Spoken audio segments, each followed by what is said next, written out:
Okay, नमस्कार मित्रों, जय हिंद। मित्रों, मैं प्रमोद शर्मा आपका यूथ पाठशाला के डिजिटल प्लेटफॉर्म पे स्वागत करता हूं। बेटा जी, लास्ट क्लास में हमने बैटरीज जो थी हमारे वो स्टार्ट किया था और बैटरीज में एक शुष्क सेल या लैग्रांजी सेल हम लोग डिस्कस कर चुके थे।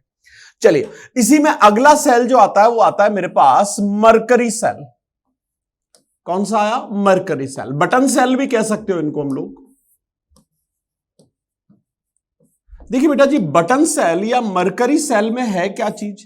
पहली चीज, हमारे जो छोटे उपकरण हैं, जैसे घड़ियां हो गई, घड़ियों में जो सिल्वर कलर के सेल हम लोग देखते हैं वो हो गए, कैलकुलेटर्स के अंदर हो गए, या क्या कहते हैं, इयरिंग एड्स जो हैं, कानों में आवाज सुनने की जो मशीन है उसके अंदर भी कौन से सेल होते हैं? मरकरी सेल होते हैं। कौन से सेल पाए जाते हैं?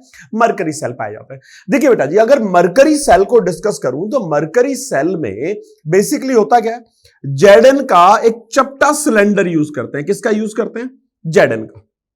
जिंक का क्या हो गया? जिंक का सिलेंडर यूज कर रहे हैं। और ये जिंक का सिलेंडर किसकी तरह काम आता है बेटा जी? एनोड की तरह बिहेव करता है। किसकी तरह बिहेव करता है? एनोड की तरह बिहेव करता है। और इस जिंक के सिलेंडर में कार्बन का, किसका? कार्बन जो है अपने, कार्बन का क्या लगा हुआ होगा बेटा जी? कैथोड लगा हुआ होता है। कार्बन स्पेशली किसका काम में लेते हैं? ग्रेफाइट काम में लेते हैं। तो ग्रेफाइट का क्या लगा हुआ होगा? कैथोड होगा।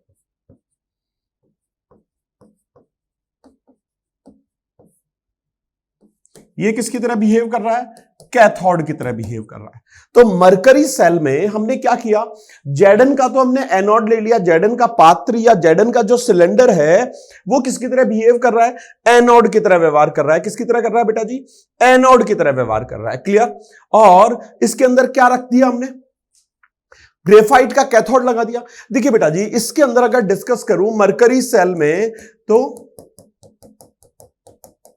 क्या होता है? HgO और KOH का विलयन ऐसे, या HgO और KOH का जो पेस्ट है वो किसकी तरह व्यवहार कर रहा है? विद्युत अपघट्य की तरह व्यवहार कर रहा है। किसकी तरह व्यवहार कर रहा है? क्या क्या है? Hg और KOH का पेस्ट। किसका? HgO प्लस KOH का जो पेस्ट है वो किसकी तरह व्यवहार करता है? विद्युत अपघट्य। क्या है मेरे पास? विद्युत अपघट्य। कौन सा हो गया? HgO और KOH का पेस्ट किसकी तरह व्यवहार कर रहा है? विद्युत अपघट्य की तरह व्यवहार कर रहा है। देखिए बेटा जी, बेसिकली जेडन के चारों तरफ हम लोग क्या करते हैं? कोई भी सरंध्र में कागज या प्लास्टिक की शीट लगा देते हैं। वो शीट क्या करती है? इस विद्युत अपघट्य को जेडन को संक्षारित करने से, जंग लगाने से रोकती है। क्या करती है? जंग लगाने से रोकती है। दोबारा रिपीट कर रहे हैं, जेडन का क्या ले लिया? पात्र ले लिया, सिलेंडर ले लिया। वो किसकी तरह बिहेव कर रहा है? एनोड की तरह व्यवहार कर रहा है। ग्रेफाइट का कैथोड है। और Hg और KOH का पेस्ट किसकी तरह व्यवहार कर रहा है? विद्युत अपघट्य की तरह व्यवहार कर रहा है। और जेडन के पास में हमने क्या लगा दिया? सरंध्र में कागज लगा दिया जो इसको क्या कर रहा है? विद्युत अपघट्य से पृथक कर रहा है। किससे? विद्युत अपघट्य से पृथक करने के लिए क्या किया बेटा जी? इसके साथ में सरंध्र में कागज लगा दिया। क्या लगा दिया? सरंध्र में कागज का उपयोग कर लिया। देखिए बेटा जी, अगर मैं इसकी सेल अभिक्रियाओं की बात करूं, किसकी बात कर रहे हैं? सेल अभिक्रिया की। ये मरकरी सेल में सेल अभिक्रिया क्या होती है? तो मरकरी सेल में बेटा जी यदि डिस्कस करें तो एनोड पर कौन सी अभिक्रिया होगी और कैथोड पर क्या अभिक्रिया होगी? देखिए बेटा जी, समझिएगा, मरकरी सेल की यदि बात करूं तो हमारे पास एनोड किसका था? जेडन का था। एनोड किसका था? जेडन का था बेटा जी। तो ये एनोड जो है, जेडन का एनोड जो है वो KOH पेस्ट से जो हाइड्रोक्सिल आयन आए उसके साथ में अभिक्रिया करेगा। क्या करेगा? जेडन ने अभिक्रिया किसके साथ में करी? OH के साथ में अभिक्रिया करी। क्या क्या दे दिया मेरे को? ZnO दे दिया, प्लस H2O दे दिया, और प्लस 2 इलेक्ट्रॉन मुक्त कर दिया। कौन सी अभिक्रिया हुई? ये एनोड पे अभिक्रिया हुई। कौन सी अभिक्रिया है? ऑक्सीकरण। क्योंकि एनोड किसका था बेटा जी? मेरे पास जेडन का था। तो जेडन का एनोड KOH से जो हाइड्रोक्सिल आयन प्राप्त हुआ उस हाइड्रोक्सिल आयन से अभिक्रिया करके क्या दे रहा है बेटा जी? ZNO बना रहा है। क्लियर। अब ये जो इलेक्ट्रॉन मुक्त हुए वो किसके ऊपर आएंगे? बाह्य परिपथ की सहायता से कैथोड पर पहुंचेंगे। किस पे पहुंचेंगे? कैथोड पर। तो कैथोड पर क्या अवेलेबल था मेरे पास? HgO का विलियन अवेलेबल था। कैथोड पे क्या अवेलेबल था बेटा जी? HgO का विलियन अवेलेबल था। क्लियर। अब ये HgO का विलियन, ये जो H2O बना, HgO अवेलेबल था। ये HgO H2O के साथ में अभिक्रिया करके क्या करेगा बेटा जी? मरकरी मुक्त करेगा प्लस 2 हाइड्रोक्सिल आयन देगा। 2 हाइड्रोक्सिल आयन गिवन कर रहा है। क्लियर। अंडरस्टैंड? अंडरस्टैंड? तो ये तो कैथोड पे अभिक्रिया हुई और ऊपर वाली किसकी हो गई? एनोड की अभिक्रिया हो गई। कौन सी अभिक्रिया हो गई बेटा जी? अपचयन अभिक्रिया हो गई। कौन सी हो गई? अपचयन। तो एनोड पर ऑक्सीकरण हुआ, कैथोड पर अपचयन हुआ। अगर इसकी नेट सेल लिखूं, पूर्ण सेल अभिक्रिया,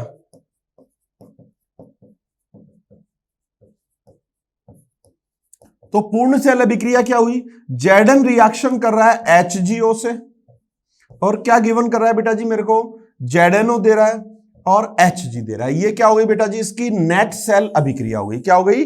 नेट सेल अभिक्रिया हो गई। ये मरकरी सेल, एनोड और कैथोड। देखिए क्वेश्चन क्या बनते हैं, क्वेश्चन क्या बनते हैं? ये पूछ सकता है इसमें एनोड कौन है, कैथोड कौन है, कितने वोल्ट की इलेक्ट्रिसिटी देगा, या कहां यूज होता है। क्लियर। अंडरस्टैंड? चलिए आगे देखें। देखिए इस सेल की बहुत इंपॉर्टेंट चीज है, पूरी सेल अभिक्रिया के दौरान ये जो आयन है, उन आयनों की सांद्रता में कोई परिवर्तन नहीं होता। क्या इंपॉर्टेंट लाइन आई? पूर्ण सेल अभिक्रिया के दौरान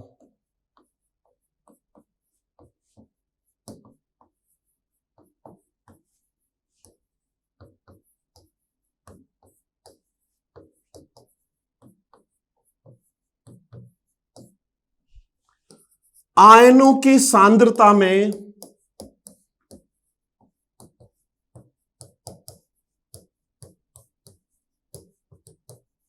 कोई परिवर्तन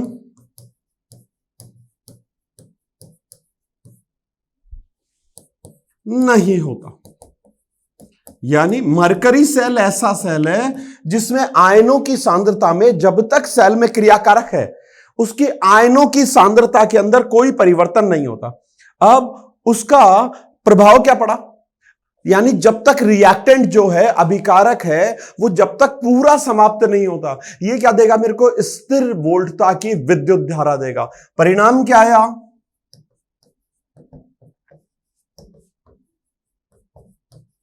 अभिकारक के समाप्त होने तक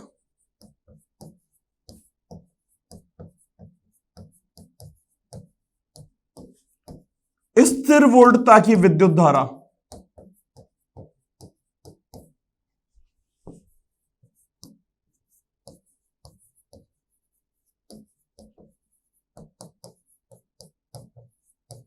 लगातार देता है। क्या कर रहा है? जब तक अभिकारक है, रिएक्टेंट है, क्योंकि आयनों की सांद्रता में कोई परिवर्तन नहीं हो रहा, तो स्थिर वोल्ट की विद्युत धारा क्या कर रहा है बेटा जी? रेगुलर रूप से दे रहा है, लगातार दे रहा है। क्लियर। अंडरस्टैंड? अंडरस्टैंड? देखिए बेटा जी, अब इस सेल की एक प्रॉब्लम नहीं है। हमारे पास प्रोडक्ट क्या आया? इसमें मरकरी हमारे पास प्रोडक्ट है, Hg प्रोडक्ट है। और Hg कैसा होता है? पॉइजनाइज होता है। कैसा होता है? पॉइजनाइज होता है, विषाक्त होता है। इसलिए इन सेलों को यूज में आने के बाद में इस पर जो डिस्पोजल है, जो निस्तारण है, वो प्रॉपर वे में होना चाहिए। हम लोग कहीं भी फेंक देते हैं इन सेलों को, नहीं है, क्योंकि पॉइजनाइज है, विषाक्त है। क्योंकि Hg मरकरी हमको मालूम, हमारे आरबीसीज के डेवलपमेंट में भी क्या करता है बेटा जी? प्रॉब्लम क्रिएट करता है आरबीसीज के विकास के अंदर भी। तो Hg जो है, इन सेलों का निस्तारण क्या होना चाहिए? प्रॉपर रूप से होना चाहिए, प्रॉपरली होना चाहिए। क्लियर। अंडरस्टैंड? कोई दिक्कत यहां तक? चलिए, ये प्राथमिक सेल में मैंने दूसरा एग्जाम्पल डिस्कस किया। कौन सा था दूसरा एग्जाम्पल? मरकरी सेल था। कौन सा था बेटा जी? Mercury cell. चलिए अब दो एग्जाम्पल हम लोग द्वितीयक सेल के डिस्कस कर लेते हैं। तो पहला सेल आ रहा है मेरे पास, लेड स्टोरेज सेल।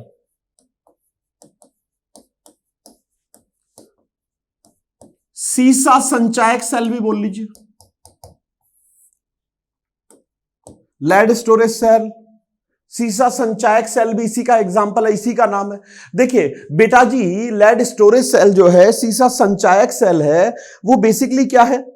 द्वितीयक बैटरी का एग्जांपल है। किसका एग्जांपल है? सेकेंडरी बैटरी का एग्जांपल है, द्वितीयक बैटरी का एग्जांपल है। आपके जो गाड़ियों के अंदर बैटरीज लगी होती है, इन्वर्टर्स में जो बैटरीज होती है, वो सारी किसका एग्जांपल है? लेड स्टोरेज सेल का एग्जांपल है। किसके? लेड स्टोरेज बैटरी के एग्जांपल है। क्लियर? अंडरस्टैंड? देखिए इंपॉर्टेंट वन क्या है, अगर इसको लेड स्टोरेज सेल को डिस्कस करूं तो द्वितीयक बैटरी है। क्लियर? और 2 वोल्ट की विद्युत धारा,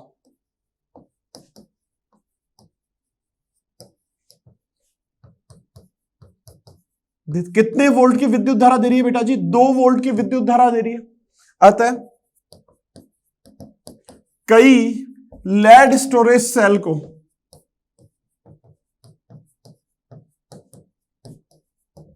श्रेणी क्रम में जोड़कर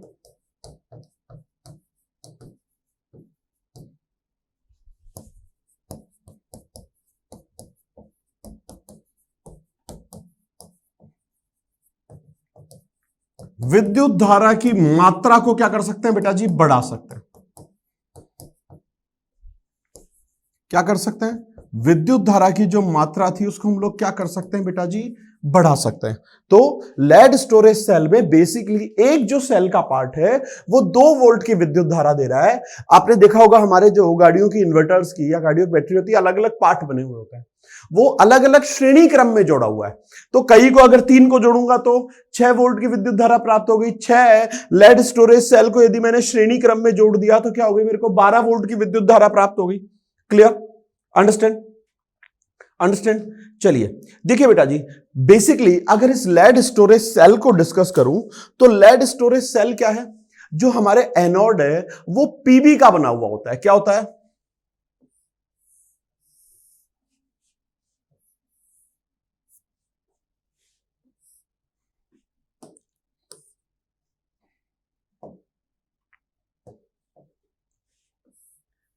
एनोड की प्लेट्स जो हैं वो पीबी की बनी होती है।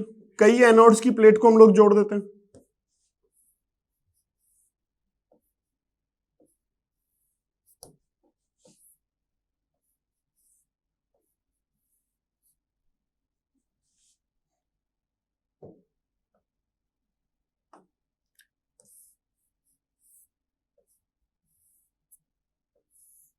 ये तो क्या हो गया बेटा? मेरे पास एनोड हो गया।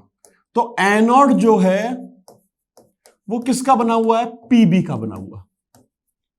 तो एनोड में क्या हो रहा है? पीबी और एंटीमनी की जाली में क्या भरा हुआ रहता है बेटा जी? स्पंजी लेड भरा रहता है। ये किसकी तरह व्यवहार करेगा?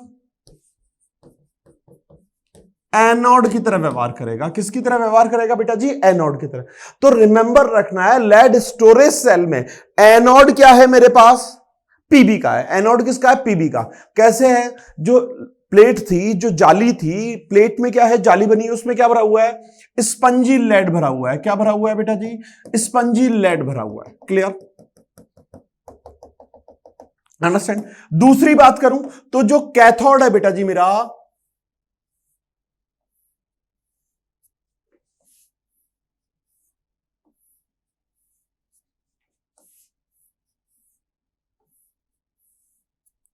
कैथोड भी क्या है?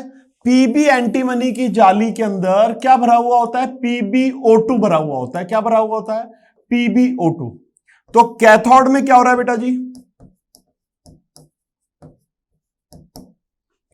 पीबी एंटीमनी की जाली में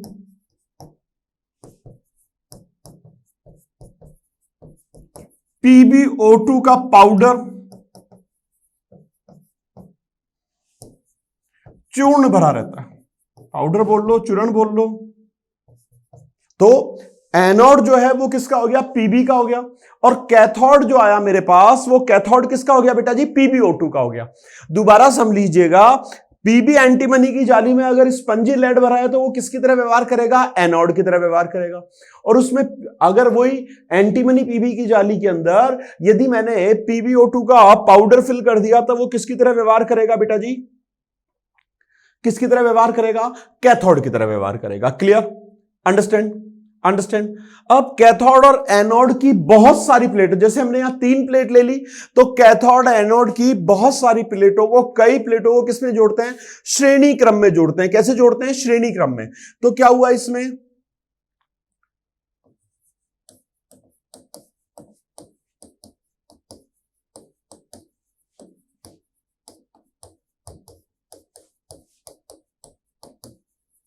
कैथोड एनोड की कई प्लेटों को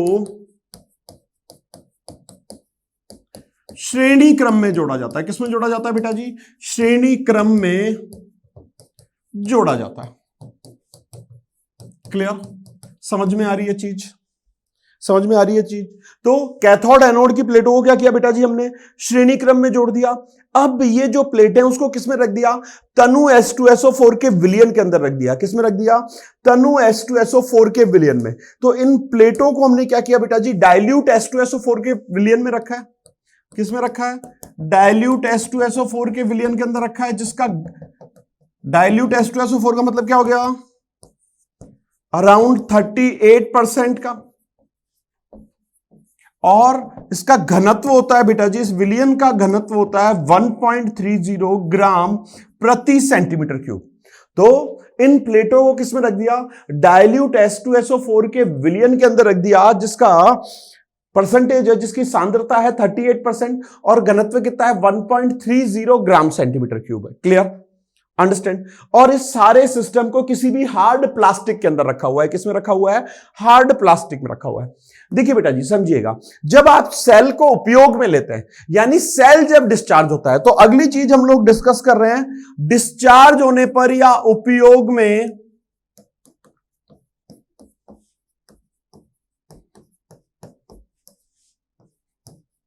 सेल अभिक्रिया क्या होगी। क्या डिस्कस कर रहे हैं? जब आपने सेल को यूज कर रहे हैं, डिस्चार्ज कर रहे हैं, उपयोग में आ रहे हैं, तो सेल अभिक्रिया क्या होगी। देखिए बेटा जी, एनोड था, एनोड किसका बना हुआ था मेरे पास? पीबी का एनोड बना हुआ था। किसका था एनोड? किसका था? अभी हमने बताया किसका था बेटा जी? पीबी का था। ये क्या करेगा? सल्फेट आयन से H2SO4 का 38% सॉल्यूशन था, विद्युत अपघट्य आयनित हो रहा है, तो पीबी सल्फेट आयन से अभिक्रिया करके क्या दे रहा है मेरे को? PbSO4 बना रहा है, प्लस 2 इलेक्ट्रॉन क्या कर दिया बेटा जी? मुक्त कर दिया। तो एनोड पे कौन सी अभिक्रिया हुई? ऑक्सीकरण हुई। पीबी सल्फेट आयन से अभिक्रिया करके क्या दे रहा है बेटा जी? PbSO4 दे रहा है। क्लियर? अंडरस्टैंड? अंडरस्टैंड? चलिए अब बात करें कैथोड पर अभिक्रिया की। किसकी बात कर रहे हैं बेटा जी? कैथोड पर अभिक्रिया की। तो कैथोड किसका था बेटा जी मेरे पास? PbO2 का था। तो PbO2 सल्फेट आयन से और किसके साथ में? हाइड्रोजन आयन के साथ में अभिक्रिया करके क्या दे रहा है? PbSO4 दे रहा है, ये भी, प्लस H2O प्लस इलेक्ट्रॉन अपन ने यूज में ले लिया। क्लियर? तो एनोड पर क्या अभिक्रिया हुई? पीबी ने अभिक्रिया की, सल्फेट आयन से PbSO4 दिया। कैथोड पे क्या अभिक्रिया हुई? PbO2 ने सल्फेट आयन से अभिक्रिया करी, वापस क्या दे दिया? PbSO4 और H2O मेरे को गिवन कर दिया। क्लियर? अंडरस्टैंड? अगर इसकी नेट सेल अभिक्रिया या पूर्ण सेल अभिक्रिया लिखना चाहूं, पूर्ण सेल या नेट सेल अभिक्रिया लिखना चाहें, तो Pb प्लस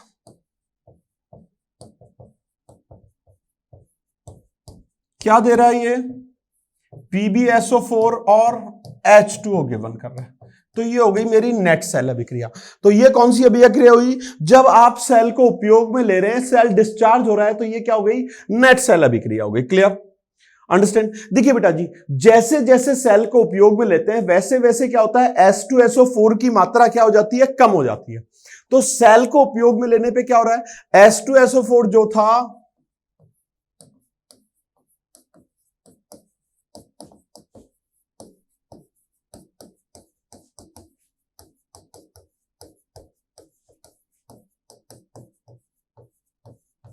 H2SO4 क्या जाता है, घटता जाता है एवं उसका घनत्व घट करके कितना रह जाता है, 1.20 ग्राम पर सेंटीमीटर क्यूब रह जाता है। अब जैसे ही H2SO4 की मात्रा कम हो गई वैसे ही क्या हो गया, सेल का डिस्चार्ज हो गया। सेल क्या हो गया बेटा जी, मेरे पास डिस्चार्ज हो गया। क्लियर, अंडरस्टैंड, सेल क्या हो गया, डिस्चार्ज हो गया। तो डिस्चार्ज होने पर क्या हुआ,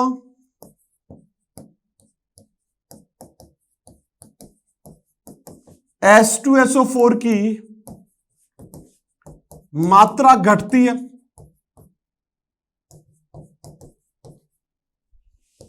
एवं इलेक्ट्रोड पर क्या हो रहा है बेटा जी, PbSO4 जमा हो जाता है। इलेक्ट्रोड पे क्या हो गया, PbSO4 डिपॉजिट हो गया दोनों इलेक्ट्रोडों पर। रिजल्ट, बैटरी क्या हो गई, डिस्चार्ज हो गई। बैटरी क्या हो गई बेटा जी, डिस्चार्ज हो गई। तो PbSO4 जैसे ही उपयोग में आया, बैटरी क्या हो गई बेटा जी, डिस्चार्ज हो गई। मेरी बैटरी क्या हो गई, डिस्चार्ज हो गई। क्लियर। तो जैसे ही सेल को यूज में ले रहे हैं हम लोग, तो डेंसिटी जो है, घनत्व जो है, वो घनत्व क्या हो रहा है बेटा जी, घट रहा है। घनत्व क्या हो रहा है मेरा, घट रहा है। डेंसिटी डिक्रीज हो रही है और H2SO4 की जो वैल्यू है, वो H2SO4 की वैल्यू भी क्या हो रही है बेटा जी, कम हो रही है। Clear, understand, understand. चलिए अब क्या करना पड़ेगा, इसको हमको रिचार्ज करना पड़ेगा। क्या करना पड़ेगा, रिचार्ज करना पड़ेगा। अब रिचार्ज करने के लिए क्या करेंगे, विद्युत धारा प्रवाहित करते हैं। जैसे विद्युत धारा प्रवाहित करी या चार्ज कर रहे हैं तो कौन सी अभिक्रिया हो गई, विपरीत अभिक्रियाएं प्रारंभ हो जाती है। क्या हो जाती है, सेल में विद्युत धारा प्रवाहित करने पर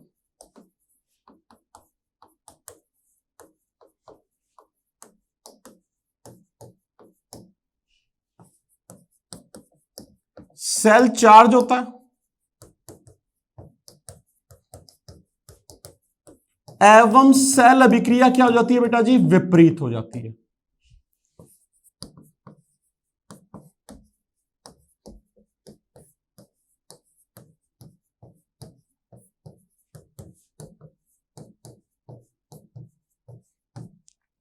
सेल अभिक्रिया क्या हो गई, अपोजिट हो गई।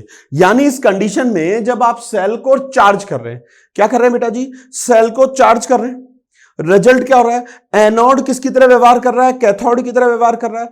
और कैथोड किसकी तरह व्यवहार करेगा, एनोड की। जब भी अपन चार्ज कर रहे हैं, सेल अभिक्रिया विपरीत हो रही है, उसका परिणाम क्या हो रहा है, एनोड कैथोड की तरह व्यवहार करता है।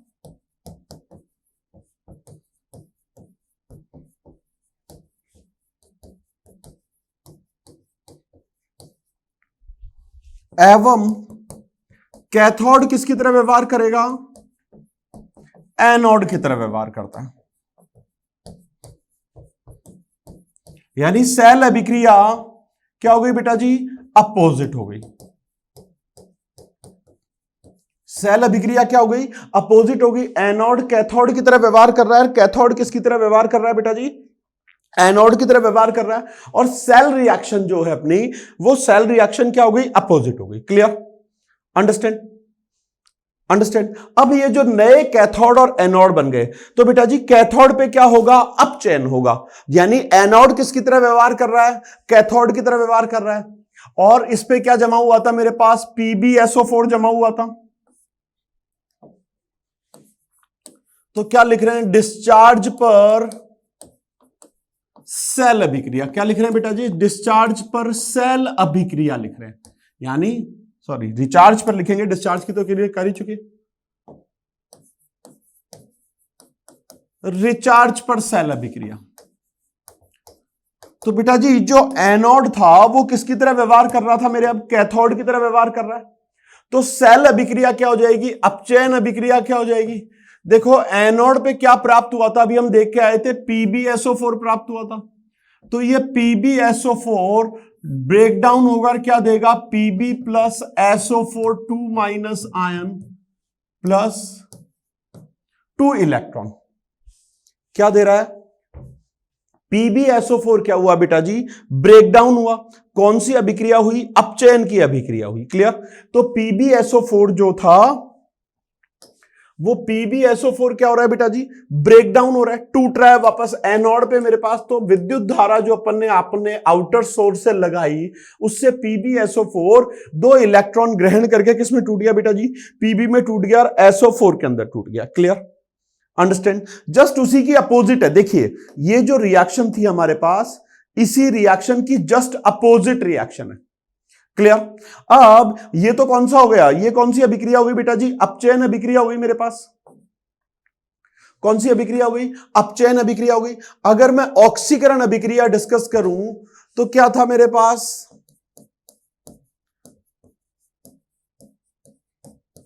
PbSO4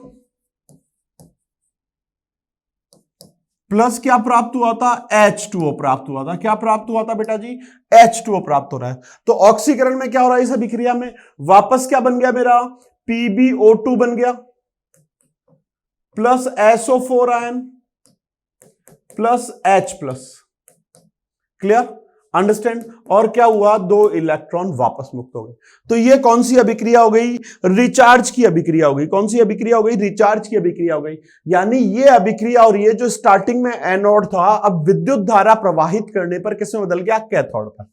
यदि इसकी नेट सेल अभिक्रिया डिस्कस करूं तो क्या था नेट सेल, PbSO4 H2O से अभिक्रिया करके क्या दे रहा है बेटा जी, Pb दे रहा है, और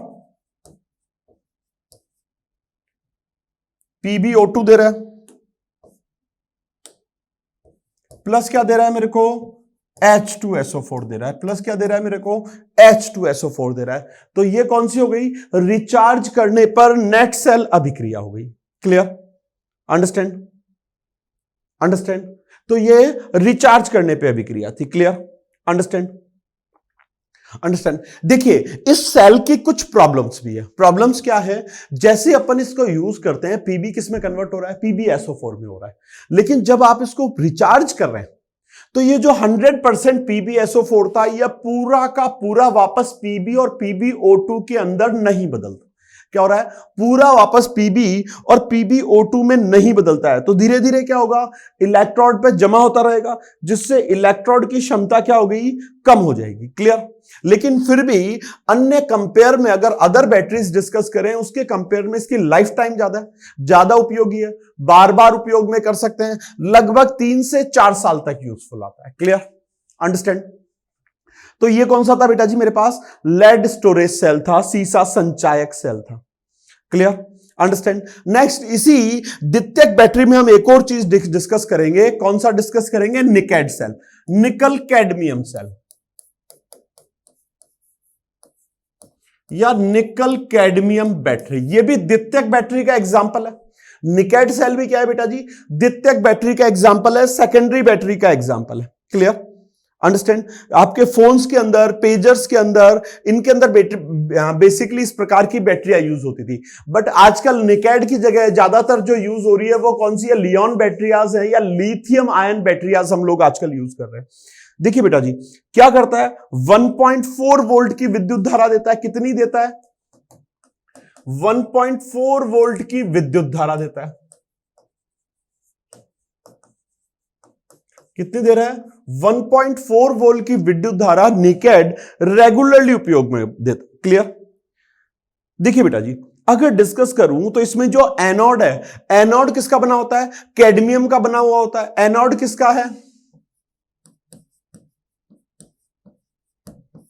एनोड सीडी का है, एवं कैथोड किसका होता है बेटा जी, NiO2 का जाली युक्त होता है, गेज अवेलेबल होता है। तो एनोड किसका बना है, कैडमियम मेटल का बना हुआ है, कैडमियम का बना हुआ है। और कैथोड किसका है, NiO2 का है। इसको किस में रखते हैं बेटा जी, KOH के विद्युत अपघट्य में रखते हैं। यानी 3 चीज ध्यान रखनी है निकेड में, एनोड किसका है, कैडमियम का है, कैथोड किसका है, NiO2 का है, और विद्युत अपघट्य क्या है बेटा जी मेरे पास, विद्युत अपघट्य बेटा जी मेरे पास KOH कौन सा है, KOH के विलयन को, KOH के पेस्ट को हम किसकी तरह यूज करते हैं, विद्युत अपघट्य की तरह यूज करते हैं। Clear, understand. Same as like mercury cell की तरह इसमें अभिक्रियाएं होती हैं। किसकी तरह होती है, मरकरी सेल की तरह अभिक्रिया होती है। तो एनोड किसका था, यदि मैं इसके एनोड की अभिक्रिया डिस्कस करूं तो CD किससे अभिक्रिया करेगा, हाइड्रोक्सिल आयन से अभिक्रिया करके क्या दे रहा है मेरे को बेटा जी, कैडमियम हाइड्रोक्साइड देता है, प्लस इलेक्ट्रॉन मुक्त होते हैं। तो एनोड पे क्या हुआ, कैडमियम का क्या हो गया बेटा जी, ऑक्सीकरण हो गया। तो कैडमियम हाइड्रोक्सिल आयन से अभिक्रिया करके क्या दे रहा है, कैडमियम हाइड्रोक्साइड दे रहा है। Clear, understand, understand. चलिए अब NiO2 जो था, कैथोड किसका था, NiO2 का था। कैथोड किसका था बेटा जी, NiO2 का था। तो NiO2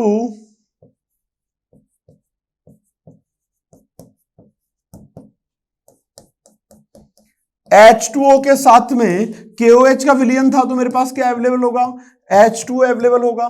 क्या गिवन करेगा बेटा जी, निकल हाइड्रोक्साइड देगा ये भी, प्लस हाइड्रोक्सिल आयन देगा।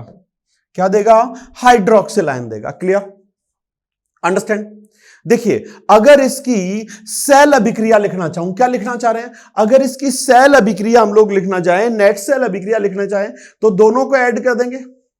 निकिल और कैडमियम एक दूसरे के साथ में अभिक्रिया करके क्या दे रहे हैं बेटा जी मेरे को, निकल हाइड्रोक्साइड और कैडमियम हाइड्रोक्साइड का विलयन दे रहे हैं। क्या कह रहे हैं, निकल हाइड्रोक्साइड और कैडमियम हाइड्रोक्साइड दे रहे हैं। क्लियर, तो ये द्वितीयक बैटरी में दूसरा एग्जांपल हुआ निकेड का। Clear, understand. Better cell in the comparison of mercury और अदर, क्योंकि जो प्रोडक्ट आ रहे हैं मेरे पास वो प्रोडक्ट कैसे हैं बेटा जी, सॉलिड प्रोडक्ट है, इसलिए इसमें लीकेज का या रिसाव का कोई डर नहीं होता।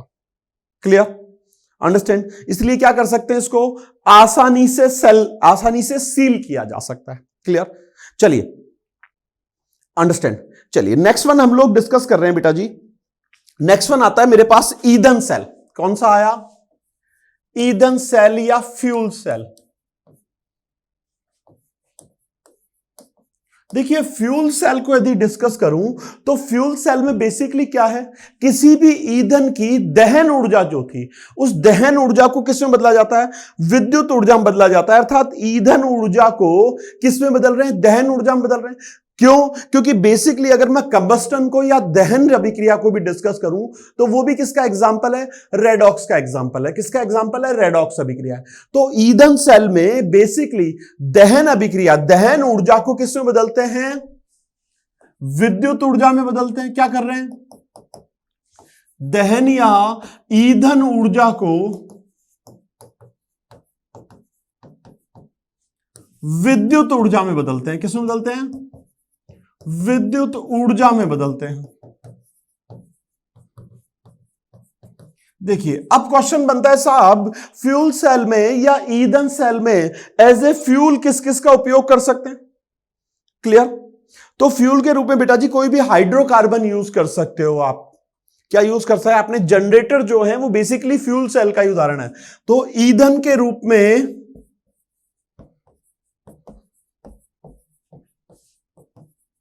H2O2 या मीथेन या हाइड्रोकार्बन जो पेट्रोलियम है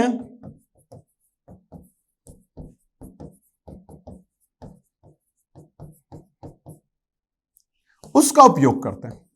बेसिकली सबसे ज्यादा जो यूज में आता है वो H2O2 यूज में आता है। इसमें H2O2 की अभिक्रिया द्वारा क्या कर रहे हैं बेटा जी, H2O प्रोड्यूस कर रहे हैं।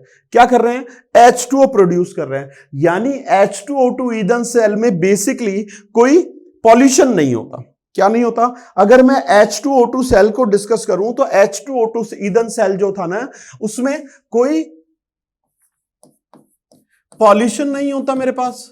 कोई प्रदूषण नहीं होता, क्योंकि उत्पाद क्या बना, H2O बना। उत्पाद क्या बना बेटा जी, H2O बना। देखिए बेटा जी इसमें होता क्या है, बेसिकली प्लेटिनम के इलेक्ट्रोड होते हैं। दोनों इलेक्ट्रोड किसके होते हैं, प्लेटिनम के होते हैं, सरंध्र में होते हैं, और उसको किसी भी विद्युत अपघट्य स्पेशली डाइल्यूट KOH के विलयन के अंदर रखते हैं।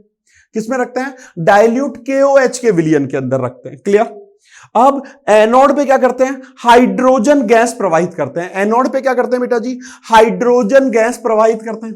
तो एनोड पर हाइड्रोजन गैस, हाइड्रोक्सिल आयन, वही विद्युत अपघट्य से क्या प्राप्त हुआ मेरे को, हाइड्रोक्सिल आयन प्राप्त हुआ। तो एनोड पर हाइड्रोजन गैस हाइड्रोक्सिल आयन से अभिक्रिया करके क्या दे रही है मेरे को, H2O दे रही है। तो एनोड और कैथोड दोनों प्लेटिनम के थे। एनोड पे क्या हुआ, ऑक्सीकरण हुई, हाइड्रोजन हाइड्रोक्सिल आयन से अभिक्रिया करके क्या दे रही है, H2O दे रही है।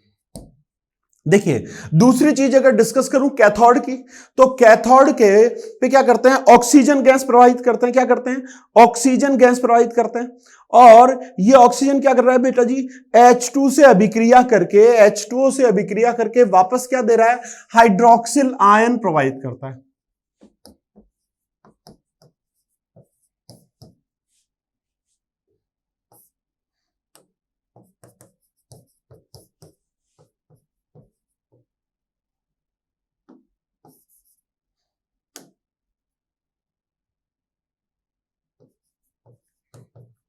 हाइड्रोक्सिल आयन दे रहा है। क्लियर, अंडरस्टैंड, अंडरस्टैंड, कोई दिक्कत। तो इसकी अगर नेट सेल अभिक्रिया लिखना चाहूं तो नेट सेल अभिक्रिया क्या हो गई,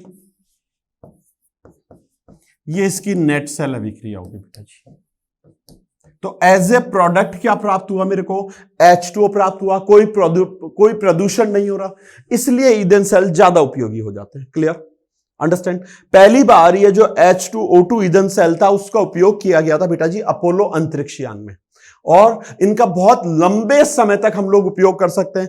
जितना हम फ्यूल इसके अंदर यूज करते जाएंगे उतनी ही विद्युत धारा देता जाएगा, यानी फ्यूल भरते जाओ और विद्युत धारा का प्रवाहित विद्युत धारा निष्कर्षित करते जाओ। चलिए लास्ट टॉपिक हम लोग डिस्कस कर रहे हैं, संक्षारण या जंग लगना। इलेक्ट्रोकेमिस्ट्री का लास्ट टॉपिक है संक्षारण या जंग लगना। यह भी बेटा जी किसका एग्जाम्पल है, एक रेडॉक्स अभिक्रिया का एग्जाम्पल है। किसका अभिक्रिया का एग्जाम्पल है, यानी रेडॉक्स या जंग लगना कौन सा परिवर्तन है, रासायनिक परिवर्तन है। कौन सी अभिक्रिया है, रेडॉक्स अभिक्रिया है। कौन सी अभिक्रिया है, रेडॉक्स अभिक्रिया है।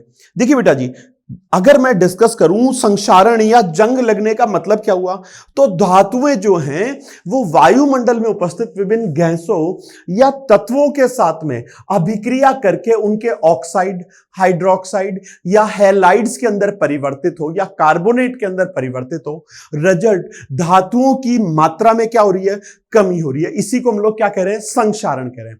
दोबारा बोल रहा हूं, परिभाषा क्या हुई, धातुएं वायुमंडल में उपस्थित विभिन्न गैसों जैसे ऑक्सीजन हो गई, कार्बन डाइऑक्साइड हो गई, क्लोराइड हो गई, इनके साथ में SO2 हो गई, इनके साथ में अभिक्रिया करके किसमें बदल रही है, ऑक्साइड में, कार्बोनेट में, सल्फेट में, हाइड्रोक्साइड में। तो रिजल्ट धातुओं की मात्रा में क्या हो रही है, कमी हो रही है। इसी अभिक्रिया को हम लोग क्या कह रहे हैं, संक्षारण कह रहे हैं। Clear, understand, understand. इसी को क्या कह रहे हैं, संक्षारण कह रहे हैं या जंग लगना। जैसे एग्जांपल लूं, बारिश के दिनों में लोहे के ऊपर रेड ब्राउन कलर का सा पाउडर बन जाता है, वो किसका एग्जांपल है, जंग का एग्जांपल है। या हमारे सिल्वर जो है वो काली हो जाती है, चांदी क्या होती है, काली हो जाती है, ब्लैकिश कलर आ जाता है, किसके साथ, क्लोरीन के साथ अभिक्रिया करके सिल्वर हैलाइड में बदल गया। या तांबा जो है वो भी किसमें होता है, हरे भूरे कलर के अंदर परिवर्तित होता है, तो वो भी क्या है, जंग लगने का उदाहरण है। बेसिकली ध्यान रखिएगा, संक्षारण कैसी है बेटा जी, ऊष्माक्षेपी अभिक्रिया है। कैसी है, ऊष्माक्षेपी अभिक्रिया है, एक्सोथर्मिक रिएक्शन है। संक्षारण कैसी है, ऊष्माक्षेपी अभिक्रिया है। कैसी अभिक्रिया है बेटा जी, ऊष्माक्षेपी अभिक्रिया है। क्लियर। तो वायु में उपस्थित जो धातुएं हैं, वायु में उपस्थित O2 के साथ में, जल के साथ में, HCl के साथ में अभिक्रिया करके किसमें बदल रही है, किसमें बदल रही है बेटा जी? उनके कार्बोनेट, हैलाइड, सल्फेट आदि में परिवर्तित हो रही है। अगर संक्षारण को डिस्कस करूं तो संक्षारण बेसिकली फिर दो प्रकार का होता है। कौन कौन सा होता है? रासायनिक या शुष्क संक्षारण।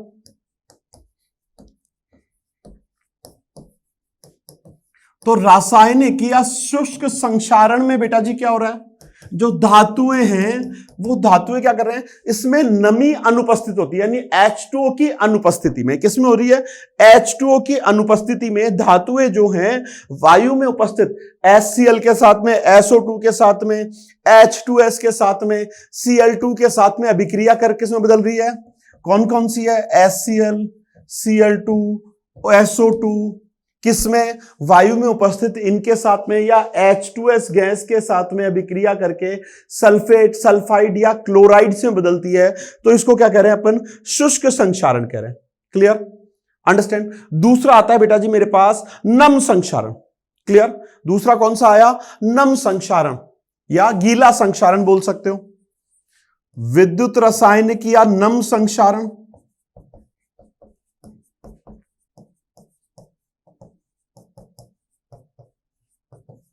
तो इसमें क्या है बेटा जी? जो गैसें हैं वायुमंडल में जो है वो O2 नमी H2O की उपस्थिति में धातु से अभिक्रिया करके किसमें बदलती है? उसके ऑक्साइड में बदलती है। क्लियर? अंडरस्टैंड? ध्यान रखिएगा, अगर धातु में कोई अशुद्धि उपस्थित है तो अशुद्धि की उपस्थिति में संक्षारण क्या होता है बेटा जी? तेजी से होता है। क्लियर? संक्षारण क्या होता है? तेजी से होता है। अगर मैं डिस्कस करूं एक एग्जांपल को, तो विद्युत अपघट्य भी चाहिए। सबसे अच्छा एग्जांपल है लोहे पर जंग लगने का। किस पे है? लोहे पर जंग लगना। तीन चार चीजें मेरे को बहुत अच्छे से याद रखनी है। क्या चीज? रेडॉक्स अभिक्रिया है संक्षारण या जंग लगना। कैसी है? ऊष्माक्षेपीय अभिक्रिया है। कब होती है? वायुमंडल में उपस्थित विभिन्न गैसों की उपस्थिति में होती है। देखिए बेटा जी, अगर मैं लोहे पे जंग लगना, तो लोहे की जो भी परत है जहां पे जल की बूंदें उपस्थित है वो किसकी तरह व्यवहार करेगा? एक छोटे सेल की तरह व्यवहार कर रहा है। किसकी तरह व्यवहार कर रहा है बेटा जी? छोटे सेल की तरह व्यवहार कर रहा है। तो एनोड पर क्या अभिक्रिया होगी? एनोड पर क्या अभिक्रिया होगी? तो बेटा जी एनोड पर Fe जो है वो ऑक्सीकृत होके, एनोड पर क्या हो रहा है? Fe ऑक्सीकृत होके किसमें बदल रहा है? Fe2+ में बदल रहा है, प्लस 4 इलेक्ट्रॉन दे रहा है। क्या दे रहा है? Fe का ऑक्सीकरण हो रहा है, किसमें बदल गया? Fe2+ के अंदर बदल गया। क्लियर? अंडरस्टैंड? अंडरस्टैंड? अब जो कैथोड है उस कैथोड पे क्या होगा? वायुमंडल में CO2 जो जल में उससे क्या हुआ? आयनित हुआ। रिजल्ट, वायु की उपस्थिति में O2 जो है, O2 है वो हाइड्रोजन के साथ में अभिक्रिया करके क्या दे रही है बेटा जी? जल अवेलेबल करा रही है। क्लियर? अंडरस्टैंड? अंडरस्टैंड? तो ये तो हुई जंग लगने की अभिक्रिया। Fe का क्या हो रहा है? ऑक्सीडेशन हो रहा है। अब बेटा जी ये जो Fe2 आयन है, ये Fe2+ आयन है, ये क्या करेगा? O2 से ऑक्सीकृत होगा। क्या होगा? Fe2+ आयन O2 से ऑक्सीकृत होकर किस में बदलता है बेटा जी? ऑक्साइड में बदलता है, Fe2O3 में बदलता है। किस में बदलता है? Fe2O3 में बदलता है। और ये जो Fe2O3 है, Fe2O3 जल को अवशोषित कर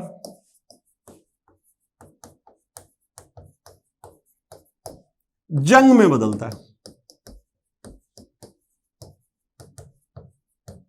तो ये जो Fe2O3 था, ये क्या करेगा?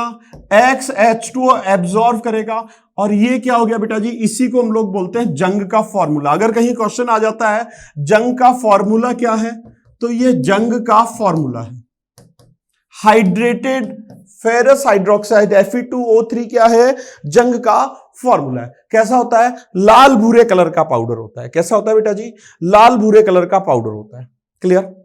अंडरस्टैंड? अंडरस्टैंड? देखिए बेटा जी, फिर समझिएगा, ये जो Fe2O3 था, जंग लगा। अब जंग से बचाव कैसे किया जाता है? तो जंग से बचाने के लिए इसके ऊपर किसी उपयुक्त या ज्यादा सक्रिय धातु की परत चढ़ा देते हैं। जैसे गैल्वेनाइजेशन आप लोगों को मालूम है, फेरस को जंग से बचाने के लिए क्या करते हैं, उसके ऊपर जिंक की परत चढ़ा देते हैं, जिसे हम लोग क्या कहते हैं, गैल्वेनाइजेशन कहते हैं। या किसी भी चिकने पदार्थ, ऑयली पदार्थ का लेप कर दिया, जैसे पेंट हो गया, ग्रीस हो गया, इनका लेप कर दिया जाता है। क्लियर? जंग से बचने के लिए किया जाता है। क्लियर? अंडरस्टैंड? या उसको क्या करते हैं, बलिदानी सुरक्षा या विद्युत सुरक्षा अवेलेबल करा देती है। इलेक्ट्रिसिटी, जो इलेक्ट्रॉन प्रोवाइड हुए, उस इलेक्ट्रॉन को कैथोड तक नहीं पहुंचने दिया, उसी को अपन क्या कहते हैं, विद्युत सुरक्षा कहते हैं। तो ये जंग था और जंग लगने का फॉर्मूला था। यहां पे बेटा जी अपने ये जो चैप्टर है इलेक्ट्रोकेमिस्ट्री, विद्युत रसायन, यहां पे समाप्त होता है। इसके हम ग्रेजुएशन लेवल के और पोस्ट ग्रेजुएशन लेवल के जो भी टॉपिक्स इसके अंदर अवेलेबल थे, सीनियर सेकेंडरी लेवल के, वो सारी चीजें हम लोग डिस्कस कर चुके हैं। स्पेशली फेराडे लॉ, नल्स समीकरण, जंग लगने के फॉर्मूले, या सेलो पे कौन एनोड है कौन कैथोड है, वो क्वेश्चंस ज्यादा बनते हैं। Clear? I think so it's enough for today. Next class में फिर मिलते हैं अगले चैप्टर के साथ में। आज के लिए इतना बहुत है। It's enough for today. Thank you so much.